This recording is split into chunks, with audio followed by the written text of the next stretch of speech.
नमस्कार दोस्तों, स्वागत है आपका एक बार फिर से आपके अपने YouTube चैनल कॉन्सेप्ट लर्नर्स में। दोस्तों, आज हम पढ़ने वाले हैं समावेशी शिक्षा का एक बहुत ही इम्पोर्टेंट टॉपिक, जो है बाल अपराधी या समस्यात्मक बालक। यहाँ दोस्तों कई सारी परीक्षाओं जैसे C TET, TET, super TET या रीट आदि की परीक्षाओं में इसमें से क्वेश्चन अवश्य पूछे जाते हैं। तो चलिए जानते हैं क्या होते हैं।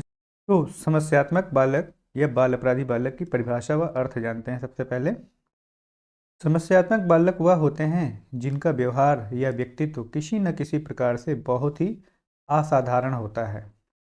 यह बालक व्यवहार और व्यक्तित्व संबंधी दोष के कारण समाज में समस्या उत्पन्न करते हैं, इसलिए इन्हें समस्यात्मक बालक कहा जाता है। दोस्तों, जैसे कि जाना कि समस्यात्मक बालक या बाल अपराधी बालक जो होते हैं, इनमें क्या होता है सबसे ज़्यादा महत्वपूर्ण, इनका व्यवहार या इनका व्यक्तित्व ऐसा होता है जिससे समाज में ये समस्या पैदा करते हैं, तो इसलिए इन्हें समस्यात्मक बालक या बाल अपराधी बालक भी कहा जाता है।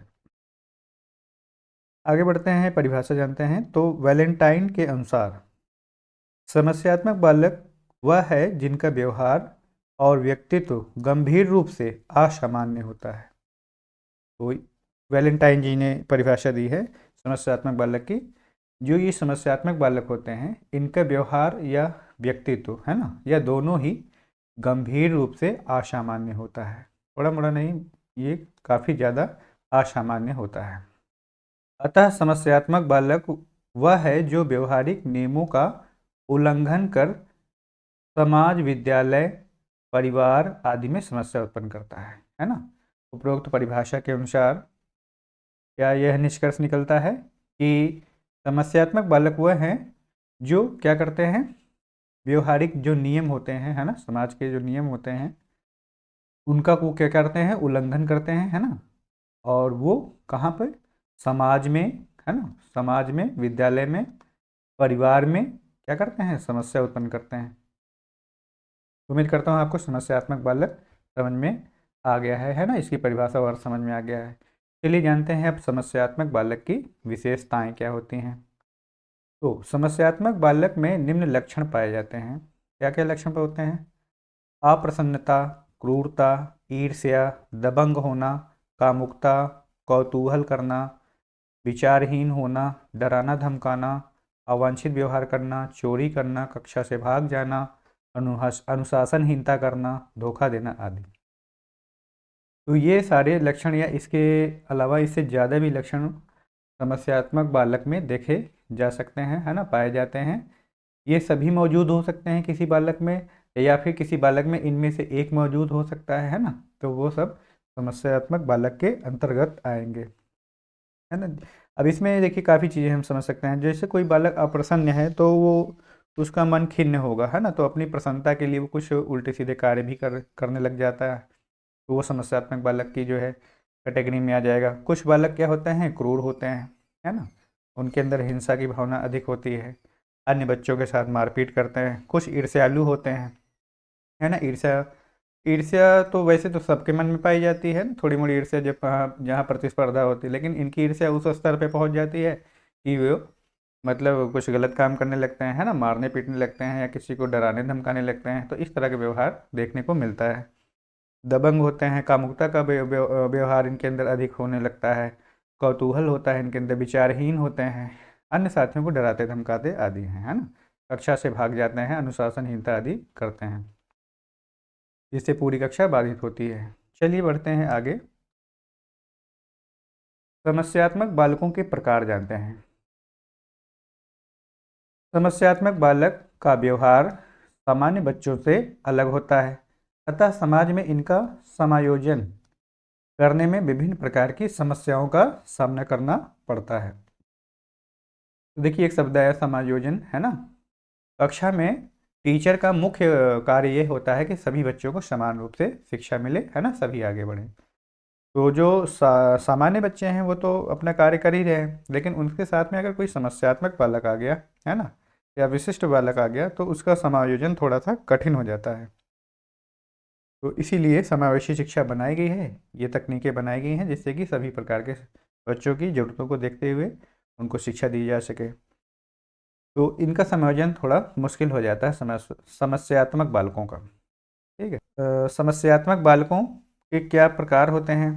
तो पहला प्रकार ये है कि शैशवकालीन समस्यात्मक बालक है ना। शैशवकाल में जो है कुछ बच्चे समस्यात्मक हो सकते हैं, माना भी जा सकता है, लेकिन कई लोग इसको समस्या नहीं मानते। जैसे कि कोई बच्चा अधिक रोता है, खाना नहीं खाता है ना, पानी नहीं पीता है, तो उन्हें समस्यात्मक बालक कह देते हैं।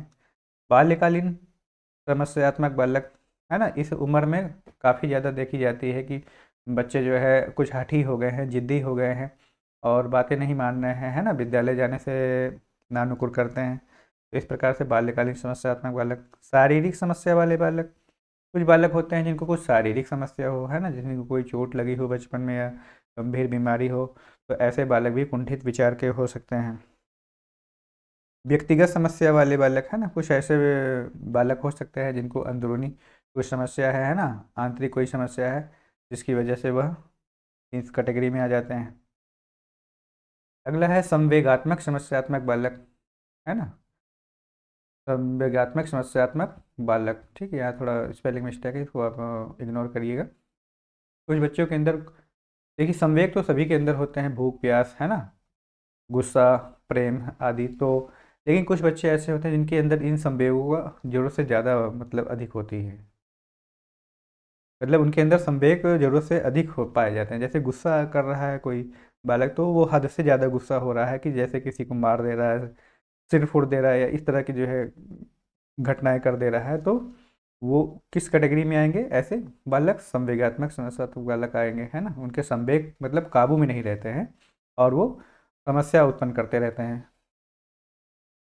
आर्थिक समस्या वाले बालक, अब कुछ बालक ऐसे भी हो सकते हैं जो गरीब परिवार से हो सकते हैं ना, कमज़ोर आर्थिक स्थिति है, जिनके माता पिता थोड़े गरीब स्थिति में हैं, तो वो भी जो है समस्यात्मक बालक की कैटेगरी में आ जाते हैं, क्योंकि गरीबी की वजह से वो जो है चोरी आदि करने लग जाते हैं, या किसी बच्चे का जो है कोई सामान छीन लिया या पैसे आदि चुराने लगे। तो इस तरह के ये बालक जो है आर्थिक समस्या से जूझने वाले समस्यात्मक बालक बन जाते हैं।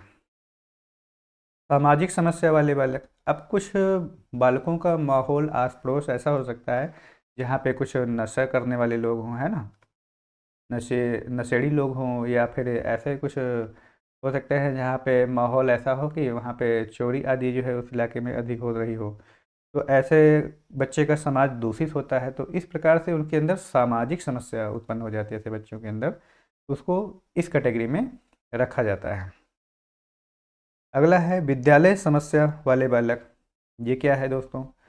तो ये वह है, जैसे कोई बच्चा कि मतलब किसी तरह से कमज़ोर है, या मतलब पढ़ने में उसकी रुचि नहीं है, या पढ़ने में थोड़ा सा पीछे है, तो टीचर अक्सर जो है उसको डांटते हैं, मारते हैं, है ना, दंडित करते हैं, शारीरिक दंड देते हैं। बजाय उसको समझाने के लिए, बजाय उसकी समस्या सुनने और समाधान करने के, टीचर उनको दंडित करने लगते हैं। तो ऐसे समय में बच्चे के लिए जो है विद्यालय ही समस्या का कारण बन जाता है। कारण ही नहीं बल्कि विद्यालय पूरा समस्या ही बन जाता है ना। टीचर समस्या बन जाता है, क्लासरूम समस्या बन जाता है, और ऐसी स्थिति में फिर बच्चे कुंठित होने लगते हैं और फिर वो बाल अपराधी या समस्यात्मक बालक में बदल जाते हैं, कन्वर्ट हो जाते हैं। तो उम्मीद करता हूँ आपको ये आज का लेक्चर समझ में आया है। अगर आपको ये वीडियो पसंद आया है तो वीडियो कृपया लाइक शेयर कमेंट करिएगा, दोस्तों के साथ भी ज़रूर शेयर करिएगा, ताकि उनको भी इस इम्पॉर्टेंट टॉपिक से जो है फ़ायदा मिल सके। और ये जो क्लास है ये बीएड और डीएलएड आदि के लिए भी जो है समान रूप से फ़ायदेमंद है। अगर आप कंपटीशन की तैयारी कर रहे हैं तो उसमें भी आपको इसमें से 1 या 2 नंबर देखने को ज़रूर मिल जाते हैं। तो चैनल पे आप नए हैं तो चैनल को सब्सक्राइब करके बेल आइकन जरूर प्रेस कर लीजिएगा दोस्तों। ऐसे ही अच्छी अच्छी वीडियो हम आपके लिए लाते रहेंगे, है ना। मिलते हैं नेक्स्ट वीडियो में, तब तक के लिए धन्यवाद। जय हिंद, वंदे मातरम।